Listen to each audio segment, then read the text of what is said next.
Good morning. Today is Palm Sunday, a day of both celebration and reflection. As we remember the moment Jesus entered Jerusalem for the final time, the crowds welcomed him with palm branches and shouts of praise. Hosanna! Blessed is he who comes in the name of the Lord. They laid their cloaks on the road and waved palm branches, honoring him as the long-awaited king. But Jesus didn't ride in on a war horse. He came on a donkey, a symbol of peace, not power. He wasn't there to conquer armies. He came to conquer something much greater: sin, death, and the distance between us and God. This was not a political arrival. It was a spiritual mission.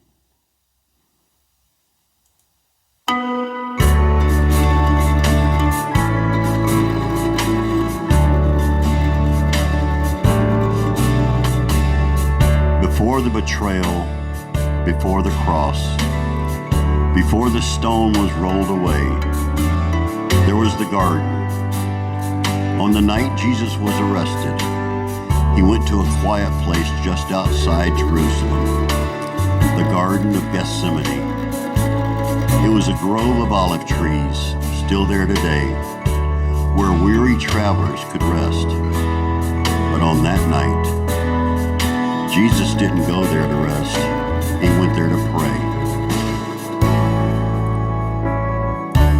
Scripture tells us in Matthew 26 that he took Peter, James, and John with him. And he left them alone, and he went a little farther alone. The weight of the world, our sin, our sorrow, our salvation, pressed down on him. Jesus fell with his face to the ground and cried out, "Father, oh Father, if it's possible, let this cup pass from me, Lord. Nevertheless, Father, not my will, but yours be done." The Gospel of Luke tells us that he was in such agony that his sweat was like great drops of blood falling to the ground. In that moment, Jesus was bearing the emotional and spiritual weight of what was to come: the betrayal, the beatings, the mocking, and the cross. He wasn't just preparing to suffer physically. He was preparing to be separated, even for a moment, from the Father as he carried the sin of the world. Yet in that deep sorrow, he chose surrender. He chose obedience. He chose love.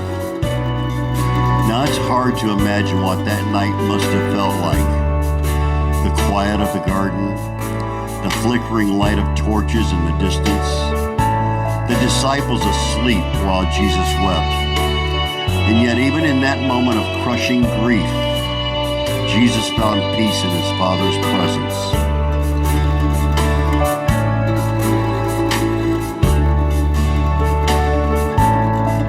And that brings us to the song I'm about to share with you, "In the Garden."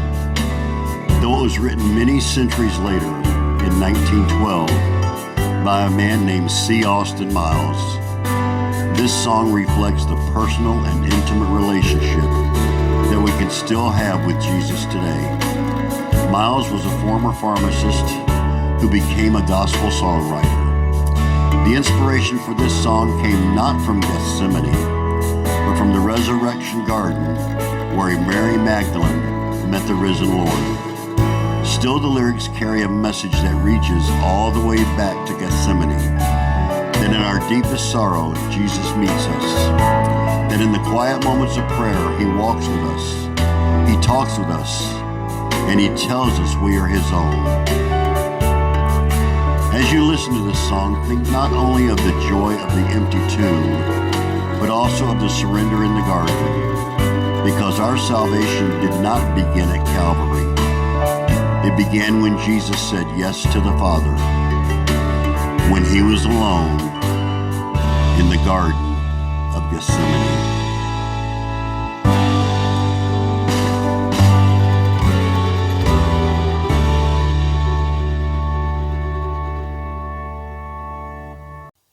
In the garden.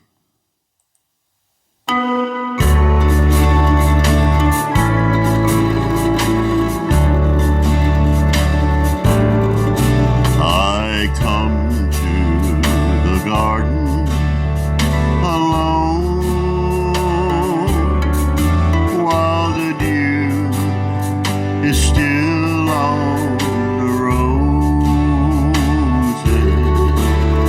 and the voice I hear falling on my ear, the Son of God discloses, and he walks with me, and he talks with me, and he tells me I am his own, and the joy we share while we tarry there, none other has ever known. You know, he speaks, and the sound of his voice, oh, it's so soft that the birds, they hush their singing, and the melody that he gave to me, you know, within my heart, it just keeps ringing.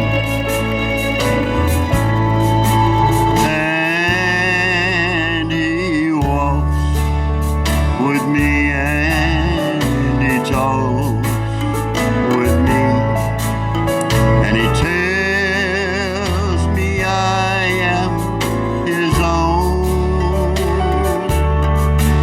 and the joy that we share while we tarry there, none other has ever known.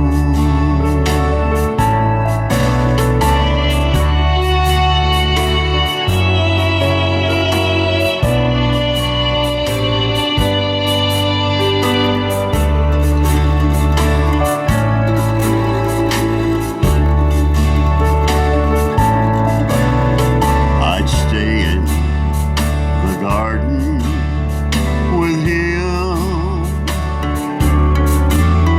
though the night around me be falling,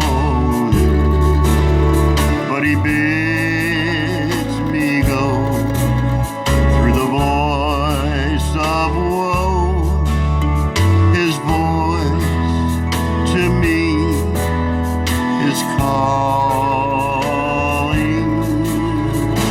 and he walks with me, and he talks with me, and he tells me I am his own, and the joy we share as we tarry there, none other has ever known. No, none other has ever known.